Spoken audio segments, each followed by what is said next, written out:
pa lumalabas sa practice or sa ano, that could have been that. Kasi I felt like, honestly, ang ganda talaga nung gatot catches sa game na yun. But I wouldn't attribute Edward sa gatot. Parang gano'n. So wala pa yung ganong klaseng mastery and everything.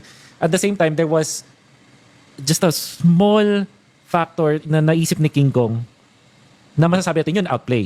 Which is not a choke. First, ano yun eh, first error yun eh. Yeah, nag-force talaga. As in, hindi siya choke eh. Ano talaga siya?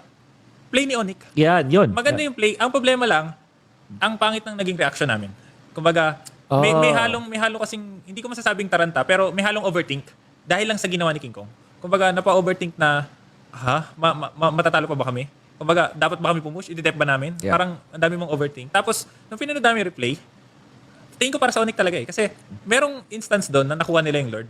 Walang hero ng Onic. Alam mo sino nakuha? Yung Lord ni Vexana. May isang instance doon. Tapos, yung talon ni Edward sa base. Yung the controversial one. Yung controversial. Good talaga yun eh. Ano lang, kaya lang pala walang minions doon sa loob nakasama yung Lord.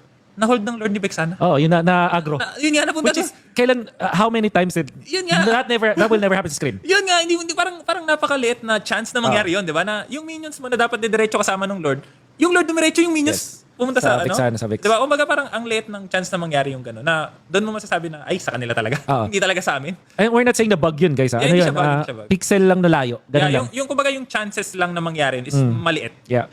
May ano kasi, yung based sa study ko, may parang, may attention span, ang tawag na attention span, yung minion. Yeah, na yung parang square. yung square na, or pabilog ba yun, kung ano naman. Tapos, kapag, parang every attack niya, nag-calculate siya. So, parang sa atake ko na to, ang atake ko yung pinakamalapit. Pag wala makakita ng hero, ito munang si Lord or kung ano man.